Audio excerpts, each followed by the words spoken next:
Bom dia, pessoal, tudo bem? Vamos a mais uma aula da nossa disciplina de Logística Empresarial e Engenharia de Tráfego, tá joia? Bom dia, Eladio. Então vamos lá, né? Vamos fazer aqui o que eu sempre faço, né? Eu sempre dou uma relembrada no conteúdo referente, né, ao que a gente tratou na aula passada, tá? E depois daí eu parto, né, para o conteúdo da aula, né, da aula que a gente vai tratar hoje, tá bom? Só um segundo aqui, que aí tô carregando aqui. Para vocês está aparecendo tudo normal, mas para mim tá aparecendo aqui, né? Aguarde. Eu não consigo pular, não consigo fazer nada. Só um segundinho, tá? Mas a gente começou, né, a disciplina lá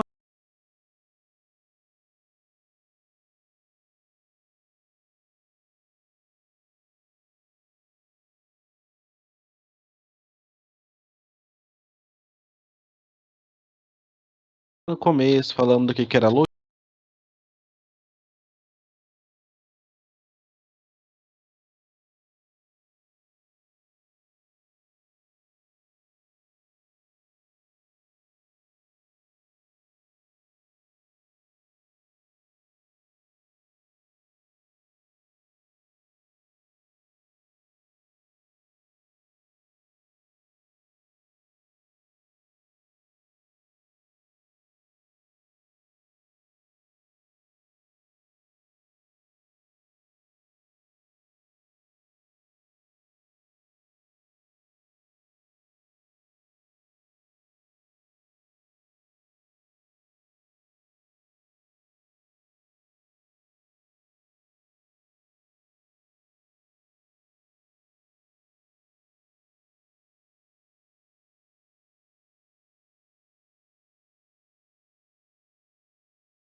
Né, de quais que eram os principais aspectos, como que eu implemento logística, o que é a logística empresarial. Logística é o ato de eu criar um controle, implementar esse controle, fazer né, um planejamento a partir disso.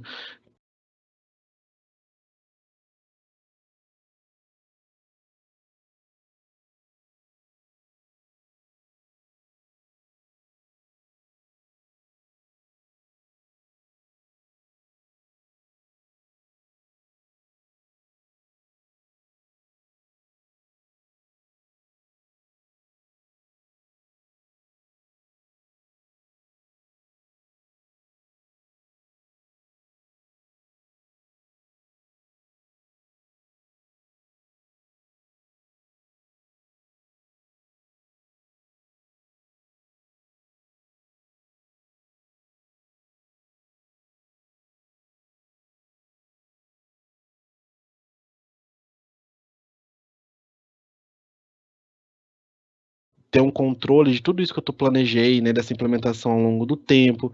Vimos que essa logística ela pode se dividir em logística de suprimentos, né, logística de aquisição.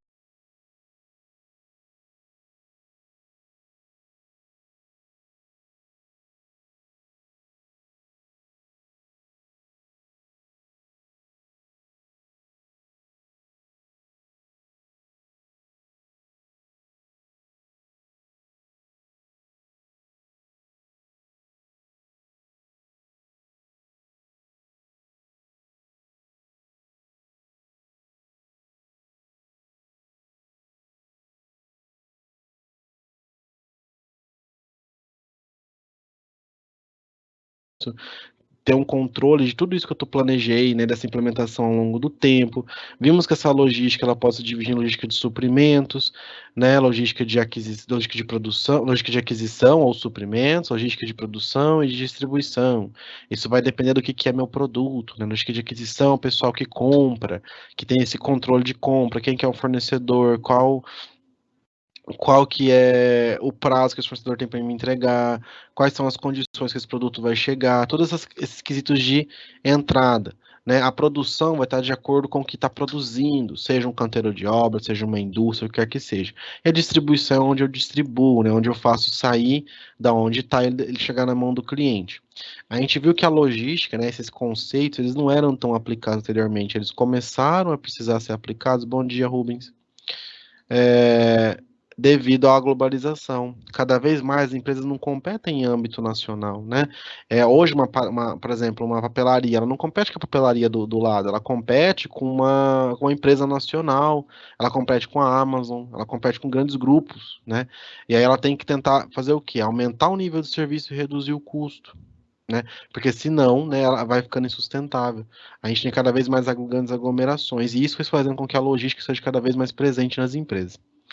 E a gente viu que logística caminha junto com engenharia de tráfego, né? Logística empresarial caminha junto. Sem engenharia de tráfego, a gente não consegue ter logística empresarial. E sem logística empresarial, a engenharia de tráfego não funciona. E a gente começou a falar dos modais de transportes, né? Vimos os 5 modais, as características deles, quais são os principais pontos negativos e pontos positivos de cada um.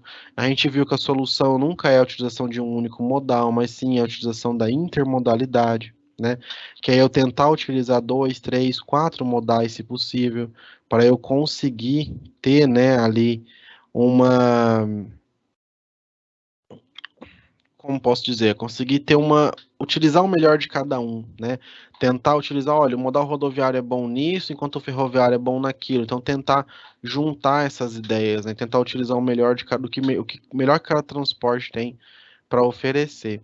Muitas vezes, nem sempre isso é simples, né? Nem sempre isso é fácil. No Brasil, a gente tem um sistema de transporte todo, né, voltado para o transporte rodoviário, então os outros modais acabam não sendo, né, levados tanto em consideração como deveriam, e às vezes nem dá, né? Porque não tem infraestrutura. A gente precisa de ter infraestrutura para pensar em utilizar esses outros modais, tá?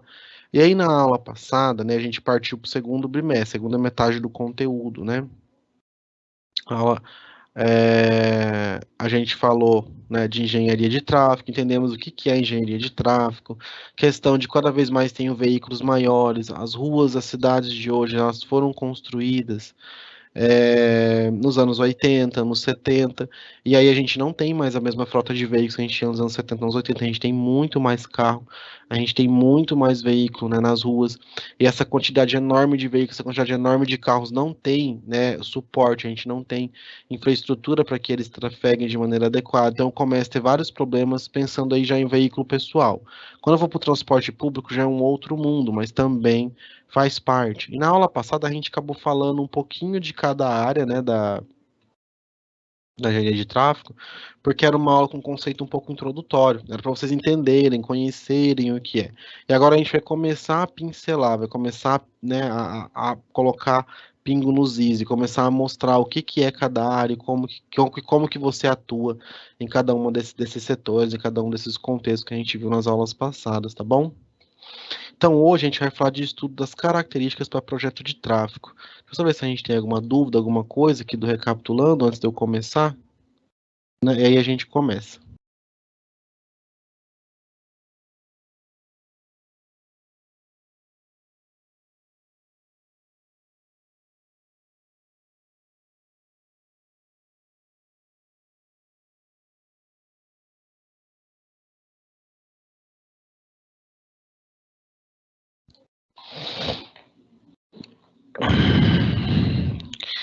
Então tá, né? Ah, chegou agora. Bom dia, Jean. Bom dia. Então vamos lá, gente, né? Qualquer coisa vocês vão me parando, tá? Então vamos começar falando de onde que vem esses estudos para características de projeto de tráfego, né? Quem que é a base disso? Quem que é a referência, né, máxima disso? É o Highway Capacity Manual, né? HCM, né? O Highway Capacity Manual, gente, ele é uma referência mundial, tá? Profissionais de transportes. Esse manual, ele define o que vem a ser a instalação de uma estrutura de tráfego, né? O que são os conceitos principais, quais são os principais modelos para eu determinar isso, tá? É muito importante que vocês tenham, né, ele salvo. As últimas versões é difícil de achar, tá? Mas eu vou pegar aqui para vocês uma versão tá? Que é a versão de 2008, se eu não me engano, e vou deixar o link para vocês, tá? Ele é um manual enorme, né? Um manual em inglês, tá?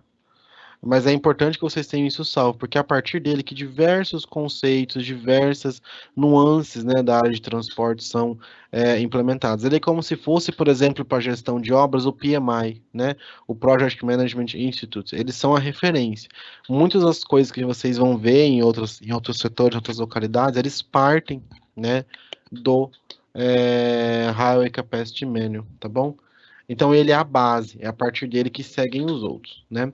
Eles tratam muito de rodovias, eles têm manuais, eles têm projetos, eles têm processos de cálculo de determinação de fluxo, tem tudo, né?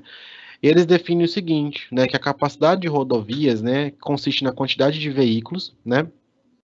E é mensurado pelo número de pessoas que utilizam o sistema. Não é, na verdade, pela base de veículos só. Eu penso também na pessoa, eu penso em quantas pessoas passam por ali.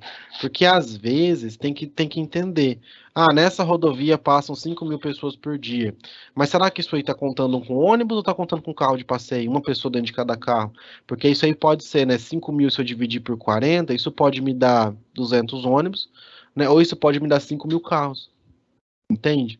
Então eu tenho que pensar, eu tenho que entender essa correlação, né? A mobilidade urbana, ela depende de diversos fatores, não depende só de números, né? Eu não posso olhar só para número de carro, eu tenho que entender vários contextos junto a isso, né? E um dos principais conceitos introduzidos pelo Highway Capacity Manual e por vários outros órgãos, né, que são utilizados nessa área é o conceito de nível de serviço, né? O que é nível de serviço? Nível de serviço tem a relação com capacidade direta que essa rodovia tem, né, de trabalhar, né, níveis de fluxo que afetam a qualidade das operações, tá? Então, uma via expressa sem semáforo, né, ela pode disponibilizar um serviço de qualidade superior ao apresentado por uma via com muitos semáforos? Sim, né? Porque na via expressa, sem semáforo, né, o veículo vai se deslocar com muita rapidez, ele não vai parar, né? Então a gente tem um gargalo muito grande nisso, né? A maioria das vias que a gente tem, né, qualquer lugar, na verdade, elas são vias, né, de fluxo interrompido, são vias que o fluxo para, né, em algum ponto, e isso atrapalha, né?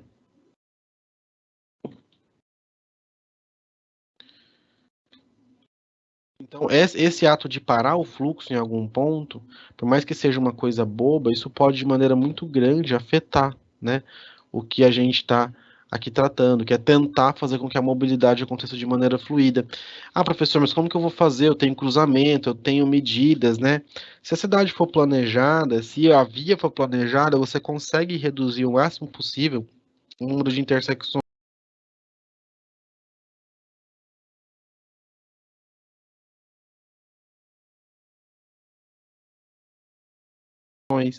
né, o número de semáforos que vai ser colocado, tudo isso vai afetar, tá? Então as vias, né, elas podem ser classificadas em classes, né? A gente tem A, B, C, D, E, F. Eu sempre esqueço que são 6, eu tenho que contar. Mas eu tenho NSA até NSF, então eu tenho 6 classes aí, né, de via. Então a gente sabe que se uma via tiver uma qualidade muito boa, ela vai ser nível de serviço A. Se ela tiver uma qualidade muito ruim, ela vai ser nível de serviço F. Vocês acham que a rodovia, né, uma rodovia X, na sua extensão inteira, ela sempre tem o mesmo nível de serviço? De maneira nenhuma, né? A rodovia ela pode ter vários níveis de serviço, tá? Então, por exemplo, a BR-101, ela tem 4.000 quilômetros de extensão. Ela não é nível de serviço A, da ponta 1 até a ponta 2, de maneira nenhuma, né? Ao decorrer né, da sua extensão, ela vai tendo aí diferentes níveis de serviço, tá? Então, existem situações, né, em que a mesma via possa ser classificada como NSA em um trecho e como, por exemplo, NSF em outro. Isso não é bom, né? Isso mostra que a gente tem uma estratificação, né, de qualidade viária no Brasil. Certas regiões, né, vão ter mais verba, mais infraestrutura para manter a rodovia em boas condições, enquanto outras regiões não vão ter qualidade, não vão ter condições de manter a via, né, em boas condições. Tá? E aí, pensando no fluxo de serviço, tem também essas duas categorias, né? O fluxo ininterrupto, né, que são aquelas onde não existem controles externos que vão interromper o fluxo de veículo. Quando que isso acontece? É difícil, tá? Mas geralmente, por exemplo, eu tenho uma estrada vicinal que liga a cidadezinha A à cidadezinha B. Eu não tenho pare, eu não tenho semáforo, eu não tenho nenhum cruzamento, intersecção com outra rodovia, eu não tenho pedágio. Nesse caso aí, eu estou trabalhando com uma via, né, que é de fluxo ininterrupto, né? Ela não vai ter pare, eu não vou precisar parar, eu vou tranquilo. A maioria das nossas vias são essa daqui, são de fluxo interrompido, né? São aquelas vias que elas possuem controles externos. Eu tenho um pare, eu tenho um cruzamento, eu tenho um pedágio, né? São fatores que atrapalham o fluxo rodoviário, né? E essas são as mais complexas análises e essas são as que mais dão mais dor de cabeça, né? Por exemplo, eu estou passando em rodovia, mas eu posso pensar no meio urbano. Quanto mais pare, quanto mais intersecção eu tiver, pior, né?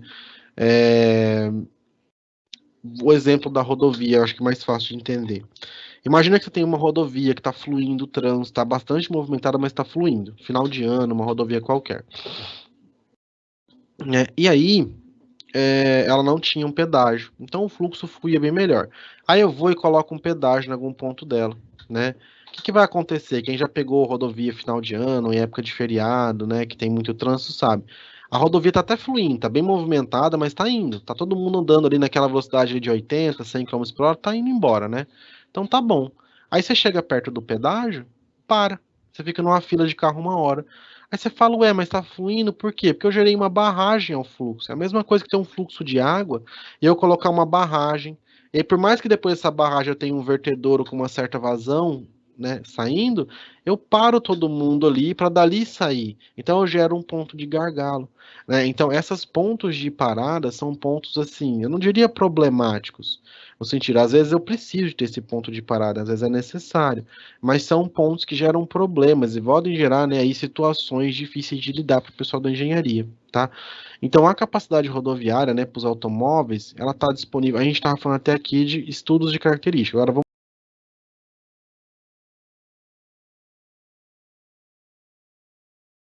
falar de transporte público, né?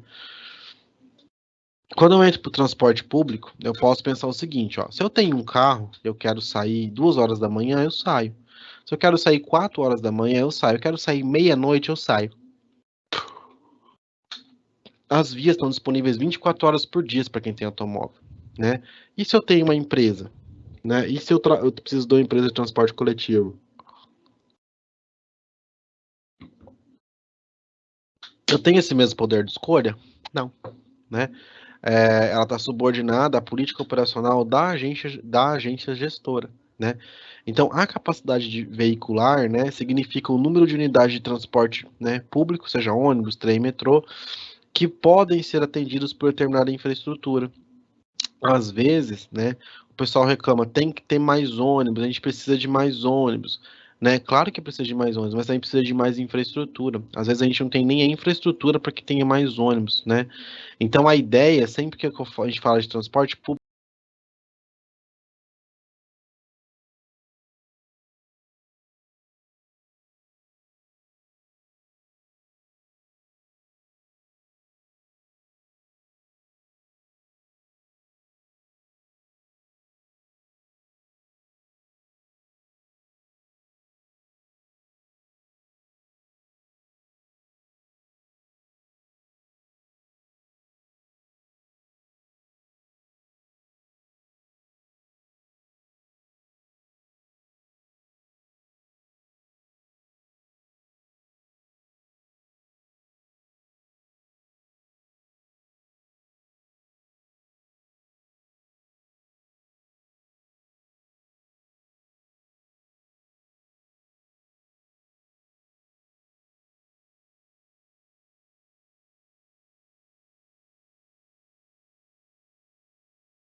ideia? A ideia é que as pessoas deixem de usar o transporte particular e usem o transporte público, né? Países de primeiro mundo, isso daí é o praxe, né? A Alemanha, por exemplo, tem cidades como Munique, que você já não pode mais construir um prédio e ele ter garagem. Não pode ter garagem. Por quê? Porque não é para as pessoas terem carro. Professor, mas como que faz? O transporte público funciona, né? Então a ideia, né, primeiro, não adianta eu querer forçar as pessoas a deixarem o transporte individual e irem para o transporte público sem que eu tenha um transporte público de qualidade, né? Tem que ser uma via de mão dupla, né? É uma questão cultural, porque no Brasil a gente tem essa ideia de que se eu tenho um carro é um sinônimo de que eu tenho, né, dinheiro, de que eu tenho autonomia, enquanto em outros países o caminho está sendo o contrário. As pessoas estão pensando cada vez mais em usar o transporte público por ser mais barato, por ser eficiente e tal. Mas aí que tá, é mais barato, é eficiente, tem horários, né? Tem disponibilidade. Aqui a gente não tem, então não tem como eu forçar, né, uma política como essa acontecer, sendo que eu não tenho a base para que ela de fato aconteça e funcione de maneira eficiente. Entende? Então começa a me complicar isso, tá?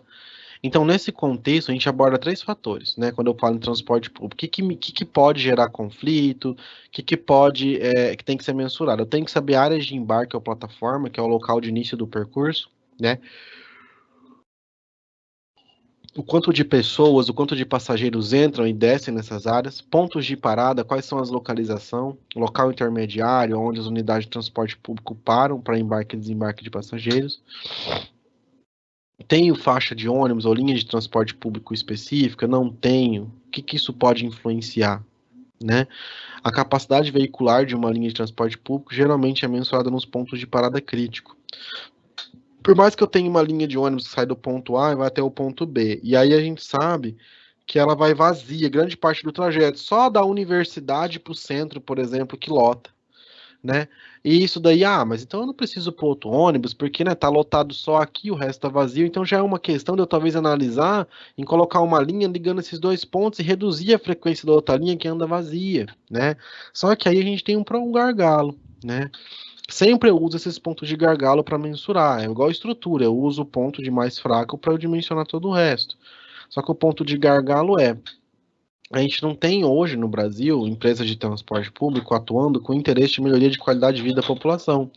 As empresas atuam, isso daí não estou falando por política, por nada não, tá? É porque é a realidade, vocês vão entrar nesse mercado por interesse econômico, por lucro, né? Porque o transporte público ele é de responsabilidade do município. O município não tendo infraestrutura para ter uma rede de ônibus, para ter um sistema de transporte, o que ele faz? Terceiriza, né? Então aí vem uma empresa terceirizada gerenciar isso. Só que essa empresa está atuando para o lucro próprio, não para o bem-estar da sociedade.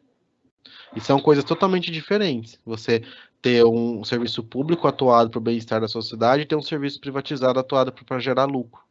Os resultados são opostos. Mas o público não funciona. Realmente, o público não funciona.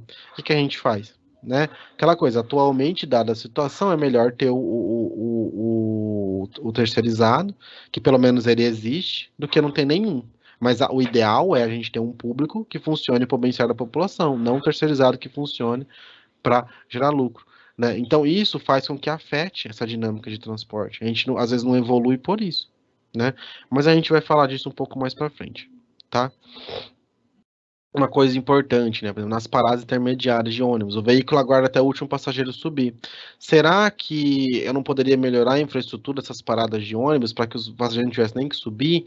A gente vai ver depois o Bus Rapid Transit, né, no qual isso acontece, né? O ônibus, o passageiro nem sobe, ele já fica em nível com o ônibus.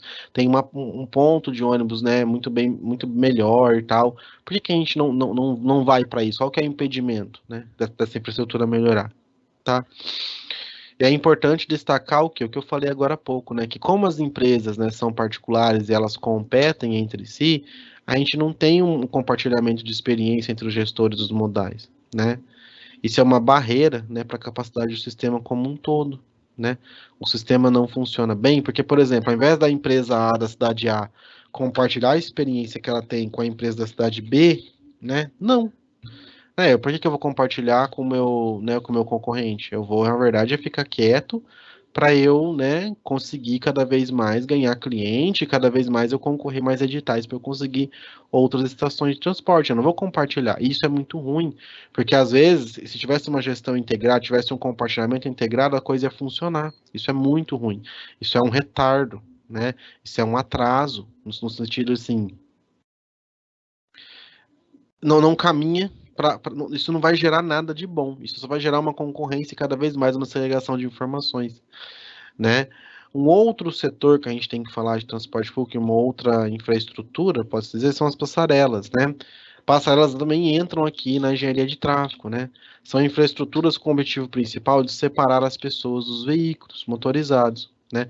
E são de fluxo ininterrupto. Não tem pare, né, na passarela. Você pode passar a hora que você quiser. Você tem que esperar o veículo. Você pode ir e passar, né? Então a mensuração de fluxo é muito simples, né? Eu vou ver qual que é a capacidade de pessoas que conseguem estar nela e vou ver isso como sendo capacidade. Então, por exemplo, geralmente uma pessoa de pé, ela ocupa 1 metro quadrado, a gente considera andando, né?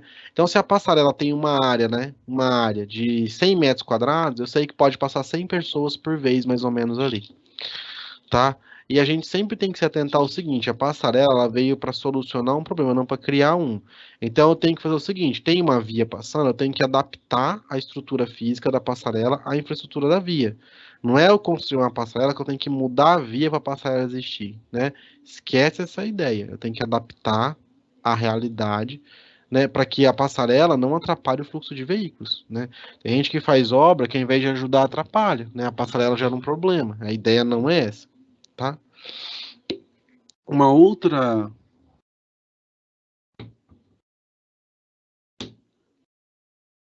tipo, né, sistema de infraestrutura importante que a gente tem que falar é a infraestrutura para bicicleta, né? É um outro modelo de transporte urbano que pode vir aí ajudar a desafogar, né, esse sistema de transporte que a gente tem, né? Tem vários tipos de infraestrutura de bicicleta. Tem infraestrutura de bicicleta que ela é no meio do canteiro, tem umas que ela tá, né, à direita dos veículos, tem umas que ela tá na calçada, tem rodovias, tem vários tipos. A ideia sempre é buscar a melhor solução em função da região que você tá, né? Não tem uma resposta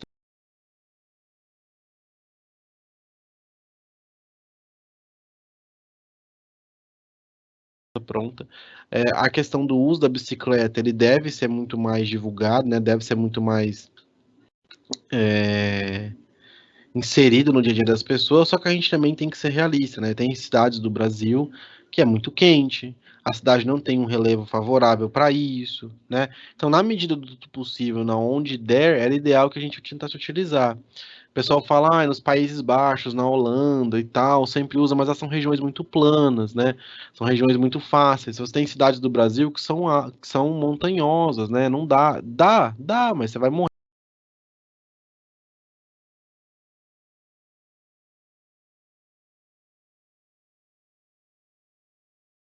de fazer esforço.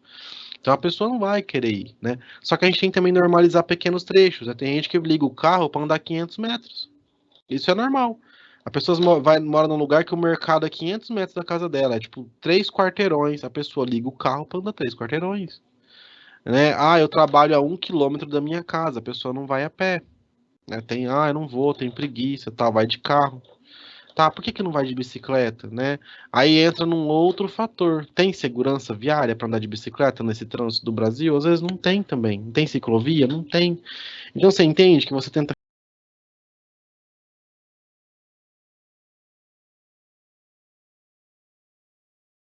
resolver um lado e você cai para um outro que tem um outro problema te esperando, né? Esse é o cenário, tá? E elas podem ser de infraestrutura ininterrupta, né, onde você não para, né, a preferência é do ciclista, e de interrompida, quando tem um grande fluxo de veículos, geralmente a bicicleta tem um pare, o ciclista tem que parar, tá? E agora a gente vai falar um pouquinho da Guerra Fria, né, que tem no trânsito do Brasil e no trânsito de várias outras localidades, mas principalmente no trânsito do Brasil. Deixa eu ver se a gente tem alguma dúvida aqui antes. Tá em inglês, tá? O o Highway Capacity Manual, ele tá em inglês. Deixa eu só pegar aqui, pessoal, antes de eu começar a segunda parte, eu tenho alguns links de materiais, tá? que não tem como eu deixar para vocês, então eu vou aproveitar e vou passar aqui, rapidinho, tá? Só um segundo. Vou pegar aqui agora para vocês, tá? São links, né? Porque eu falei para vocês muito assim, tem que utilizar tal coisa, né? Eu vou deixar para vocês aqui pronto, né? Alguns manuais importantes, tá? Que falam sobre a produção, a construção de cidades sustentáveis, tá bom?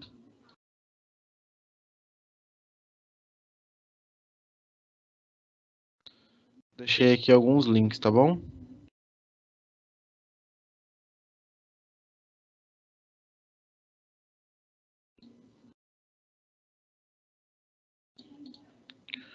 Aqui.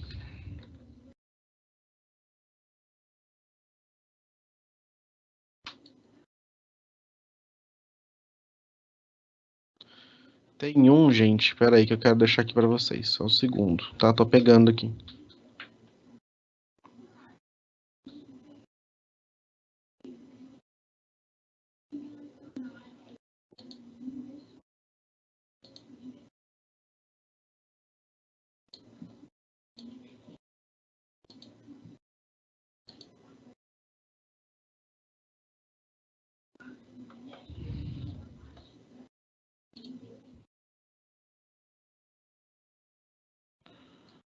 Pronto, deixei aqui para vocês, tá bom?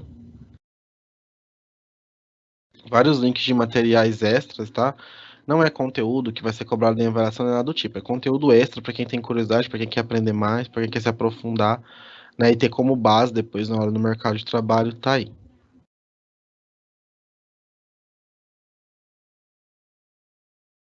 Então, só um segundo, tá? Vamos falar agora da Guerra Fria que acontece no trânsito, né? Que é essa eterna indisposição, né? Até diria, entre, né, motoristas e né, e pedestres, ou entre, né, motoristas aí, por exemplo, de veículos e motociclistas, tá? A gente tem um problema muito grande com isso, né?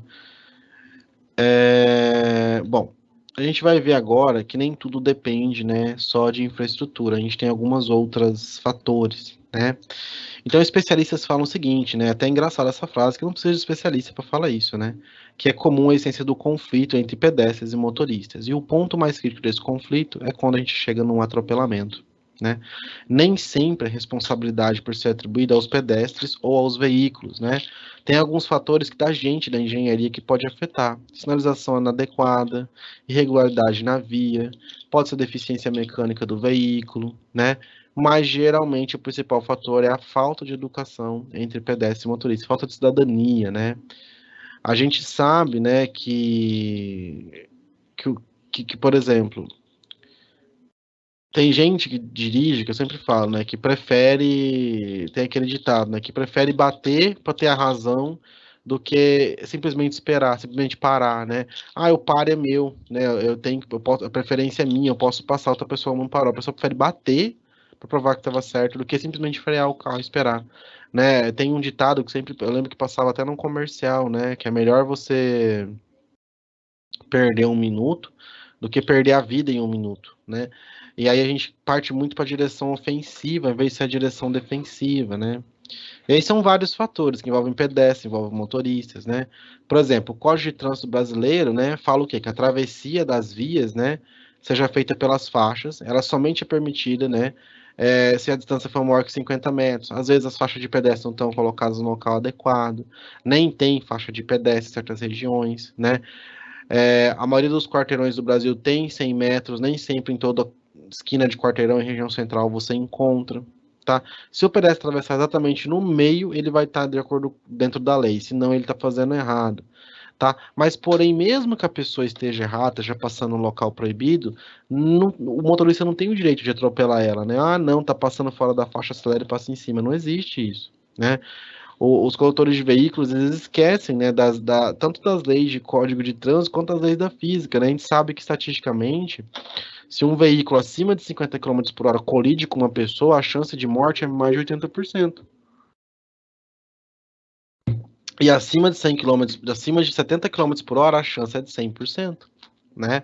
Por que que a via urbana tem um limite de velocidade de 50 km por hora? É para evitar esse tipo de coisa, né? E o pessoal anda 100 km por hora na cidade, tá? E além disso, tem aquela questão também, né? A gente sabe que veículos maiores são responsáveis por veículos menores, né? Então, o caminhão é responsável pela segurança dos carros, caminhonetes, bicicletas, etc. Caminhonete pelo carro, bicicleta, o carro pela bicicleta, né? E a moto, né? A moto pela bicicleta e o pedestre, né? E a bicicleta pelo pedestre, e o pedestre por si mesmo, tá? Então tem essa hierarquia, né? Tem que ser pensado que não é um campo de guerra, mas o Brasil é um dos países que mais mata no trânsito, né?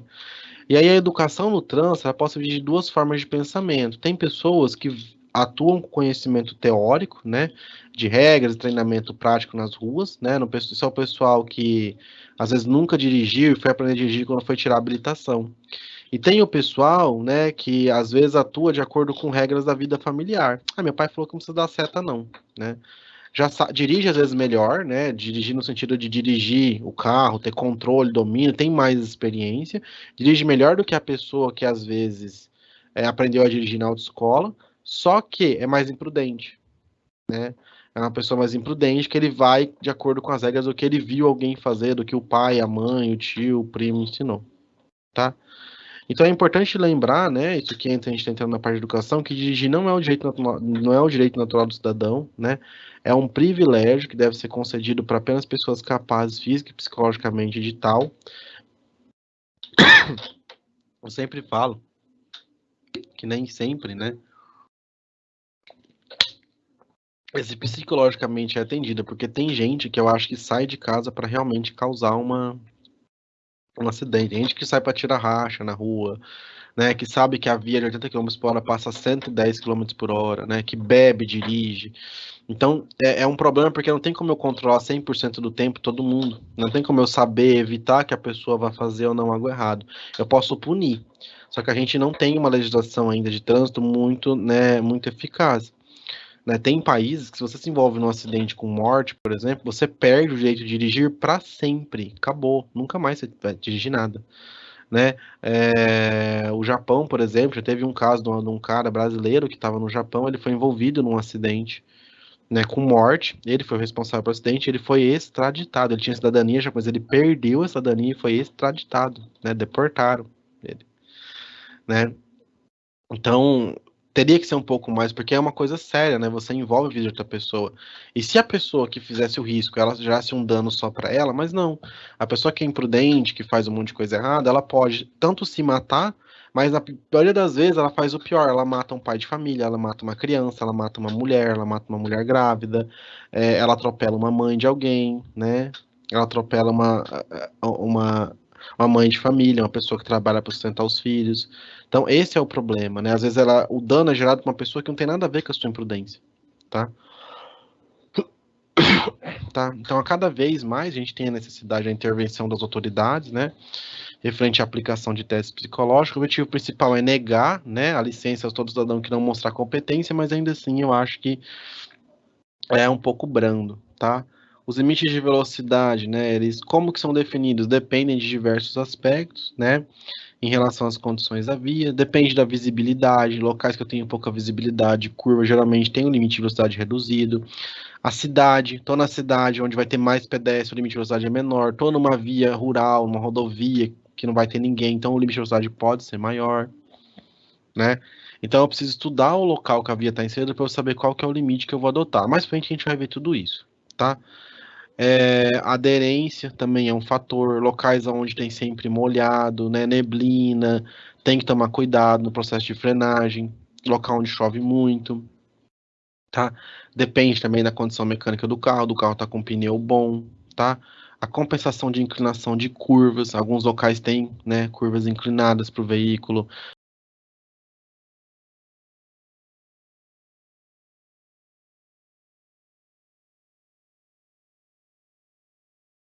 fazer a curva e evitar acidente também é outro fator. Perdão, pessoal, a voz vai sumindo, e aí eu vou começando a tossir.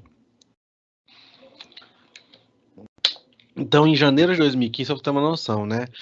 Fizeram uma reportagem em Santa Maria, no Rio Grande do Sul, na qual o jornal olhou, né, o que são as condições que estão fazendo esse trânsito aqui de tanto problema, né? E aí eles começaram a olhar, ciclista realizando travessia em local perigoso, fluxo de veículos intensos nas ruas, automóveis se deslocando de forma automontuada pelas vias, veículos cruzamento, veículo parado em fila dupla, carro parado em local proibido, obstruindo o trânsito de veículo, veículo parado em cima da faixa de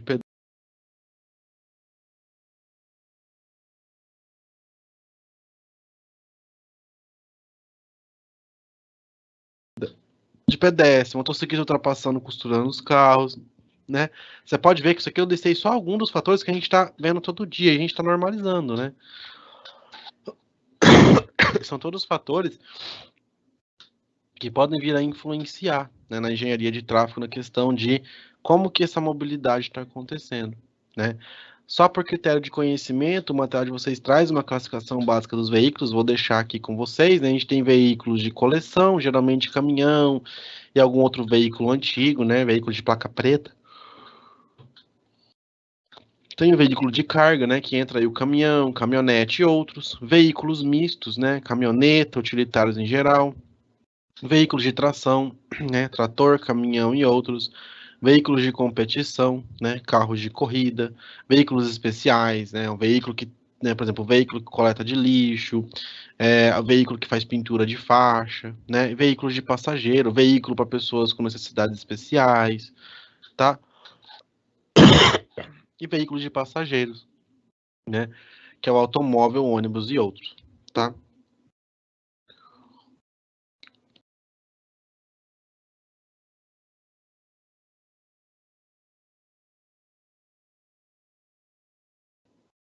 E aí, gente, né, para finalizar a ideia, assim como no transporte de cargas, a principal ideia até a intermodalidade, aqui a gente também queria, né? Por exemplo, São Paulo. São Paulo trabalha com uma integração do transporte público entre, por exemplo, trem, metrô e ônibus, né? Então, a CPTM, né, que é uma sociedade de economia mista, criada lá em 1992, ela tem, né, ela veio para trazer para trabalhar com trem. E eles têm aqui as linhas, né? Eu não vou falar das linhas para vocês, porque não tem porquê a gente conhecer, é só para mostrar que são 10 linhas principais. Então, essas linhas da CPTM, ela tem 92 estações ao longo dos seus 260 quilômetros quase, né? Atendem 22 municípios e 92, e das 92 estações, 8 são integradas com o metrô. Então, pensa, eu tenho trem e metrô. E 7 interliga, né, as próprias linhas dos trens metropolitanos, né, dessas 92, 7 interligam com o trem metropolitano e dessas 6 tem trem de tração elétrica, né? E um país com um déficit, né, ferroviário muito grande, o sistema CPTM não deixa de ser um fato positivo, tá? Só que aí a gente vem interligar ele com outro sistema, né, que é o quê? O Bus Rapid Transit. A gente vai ter uma aula só dele depois, tá? Então não precisa se preocupar. A gente vai ver ele aqui agora a critério um pouco mais, né, explanatório. Mas o que é Bus Rapid Transit, pessoal? O Bus Rapid Transit é o sistema de transporte rápido por ônibus, né? O que é isso, professor? É um sistema de transporte na qual eu pego o ônibus e eu crio uma faixa específica para ele trafegar, né? Eu com essa, tá vendo aqui, ó, ele tem uma faixa específica, ele não anda junto com os carros. E esse ônibus, né, ele vai trafegar, né, muito mais rápido. Então ele sai de 5 em 5 minutos, ele não para em rua nenhuma, ele só sai de terminal a terminal. Então, por exemplo, eu tenho um grande fluxo de pessoas saindo da zona norte e indo para o centro. Às vezes o ônibus vai passando no meio da rua, no meio do tráfego, para num ponto, para no outro, mas a grande maioria das pessoas está saindo da zona norte e indo para o centro. Por que eu não crio uma linha de ônibus rápido que ligue esses pontos, né? Essa é a ideia do Bus Rapid Transit, tá? Ele tem em várias cidades, né? Nó, a cidade de São Paulo, com mais ou menos 17 milhões de habitantes, né, tem um sistema municipal de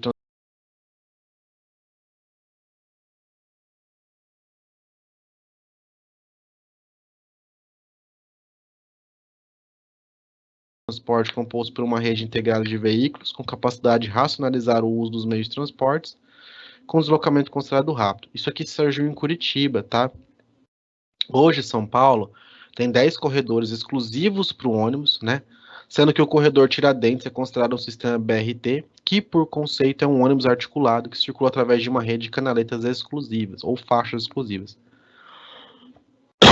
Né? Esse corredor Tiradentes é um ônibus com 33 quilômetros de extensão, que liga o Parque Dom Pedro II, né, à região central da cidade, então é longe, né? Se fosse um ônibus que fosse parando, ia demorar muito mais tempo, tá?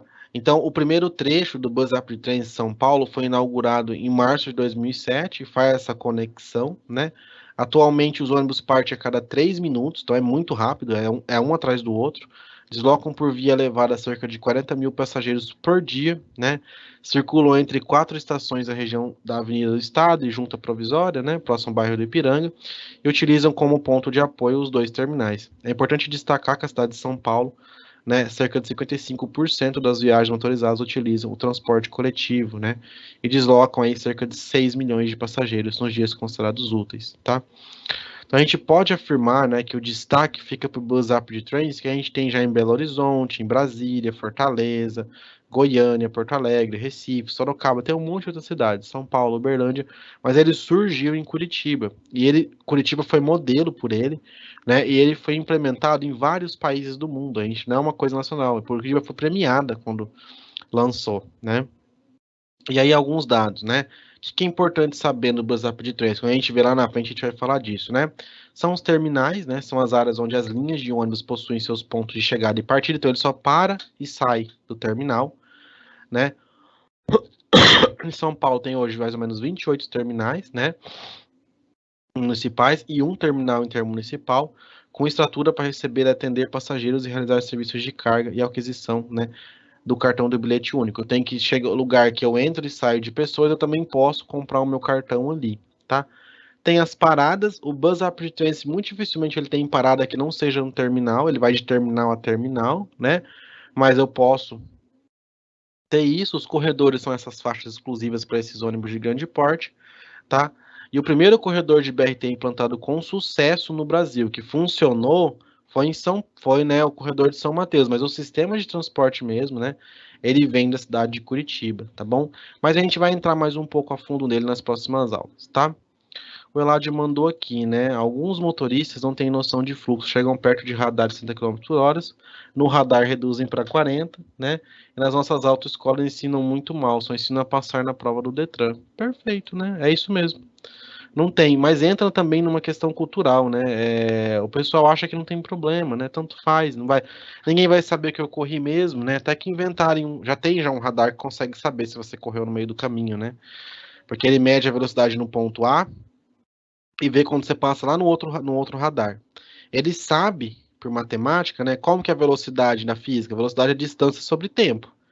Se eu sei que a velocidade máxima é x, eu consigo saber qual o tempo máximo que a pessoa pode gastar para sair de A até B, sem exceder o limite de velocidade. E se eles fotografarem você passando no radar A às 11 da manhã, eles sabem que no radar B você não pode chegar antes das 11, por exemplo, das 11h30, porque demora pelo menos meia hora na velocidade máxima, quer dizer que em algum ponto do meio do caminho você excedeu a velocidade, você toma multa. Tá? Esse sistema foi desenvolvido, ele tá para ser implantado, né? Ia implantar, não implantou, não sei que pé que ficou, né? Mas a questão também é uma questão cultural. No Brasil tanto faz, né?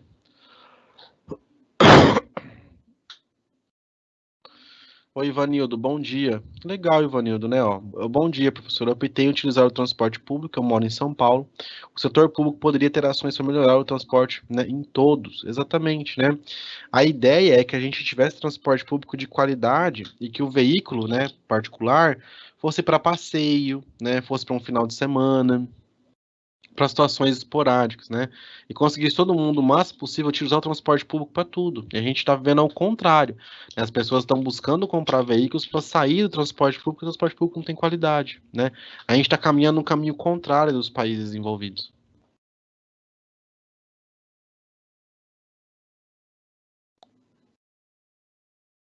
Oi, Jean, isso aqui eu não sabia, ó. O Jean falou aqui, ó, que ele ouviu falar que o BRT de Belo Horizonte se chama MOVE, porque ele não atendeu os requisitos. Legal, eu vou dar uma olhada, Jean, sobre isso, tá? Que legal, não sabia. Falando em BRT, gente, tá? Se vocês um dia tiverem que trabalhar e fazer alguma coisa com o BRT, Um dos links que eu deixei aqui para vocês, agora pelo link eu não consigo saber qual que é. É um link. Deixa eu só ver. Não, não tá aqui. Vou pegar aqui agora, só um minuto. Tem um dos links que eu vou deixar agora para vocês, que é um manual, tá? De como implementar um sistema BRT, tá bom? Porque ainda nenhuma disciplina, nenhuma faculdade vai ensinar isso, tá? Mas eu vou deixar para vocês aqui um manual. Então salvem esses arquivos. Não adianta salvar o link não, tá? Salva o arquivo, porque vai que esse arquivo sai da internet. Acabei de deixar aqui para vocês o último link.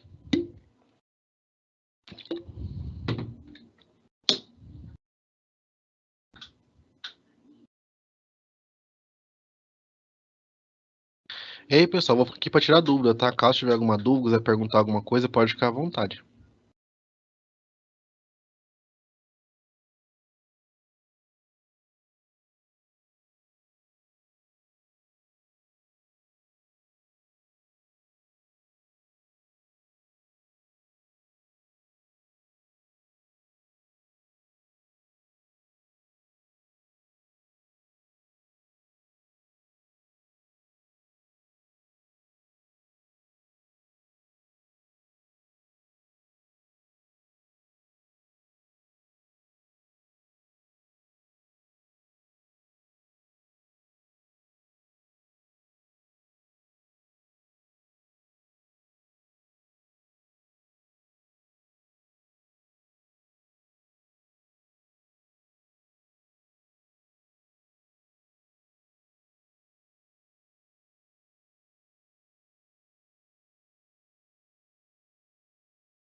Alguém perguntou, professor, o subsídio que as prefeituras pagam, né, para as empresas de ônibus são tirados de onde, Ivanildo? Imposto, Ivanildo. É que a arrecadação do município, tá? Eles têm um subsídio, né, para dar para as empresas de ônibus, mas geralmente isso aí tem várias nuances aí, tá? De fiscais. Tem prefeitura que faz de um jeito, tem prefeitura que faz de outro. Quando a empresa não dá conta de falir, o Ministério Público tem que ir lá intervir. Por isso que eu sou pé atrás com essa questão de, né, conceder tudo, porque a concessão sempre é assim, concede uma iniciativa privada, ela pega aquilo, ela lucra, lucra, lucra, lucra, lucra, lucra, lucra, lucra, lucra, lucra, né? Não melhora a qualidade de vida da população. Aí vai, tem uma crise, acontece qualquer coisa. O que é a primeira coisa que acontece? O Estado tem que ir lá intervir e injetar dinheiro na empresa, né? Tem uma cidade no interior de São Paulo, Presidente Prudente, eu acho que eu vi esse tempo atrás notícia, né? A empresa de ônibus ficou, eu acho que 2 meses sem ônibus, porque a empresa falou que não tinha verba para os ônibus saírem na rua. Não tinha como pagar funcionário, não tinha como fazer nada. O funcionário entrou de greve, ficou mais de mês parado em greve, a população toda louca, né? Porque tinha que trabalhar, não tinha como fazer nada. O que que teve que acontecer? Teve que o Estado ir lá pegar 400 e acho que 2 milhões de reais no final e injetar na empresa para eles não fecharem contratando transporte público. Então, esse balanço que gera, sabe, essa confusão. Mas como tudo no Brasil, né, burocracia.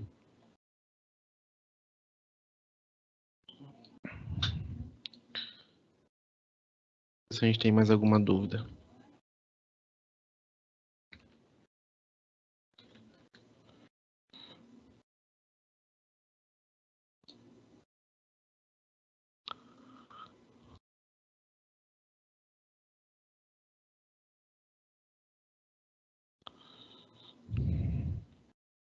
Oi, Jean, desculpa, agora que eu vi, o Jean perguntou para mim, né, da duplicação da BR-381. Jean, eu não tô exatamente por dentro de tudo. Eu não sei o que que deu a última coisa. Eu tinha visto que eles iam duplicar, né, de Belo Horizonte, acho que até Governador, e o trecho, né, que é, aí o pessoal chama lá de Rodovia da Morte, né, de tanta gente que morre. Mas pelo que eu vi, eu acho que só vai começar em 2024 de novo, né? Fizeram um leilão para ver certinho quem que vai trabalhar lá na obra, mas eu acho que agora só em 2024, você vai ficar parado, tá? É excelente que isso aconteça, né? Mas quando acontecer, se acontecer.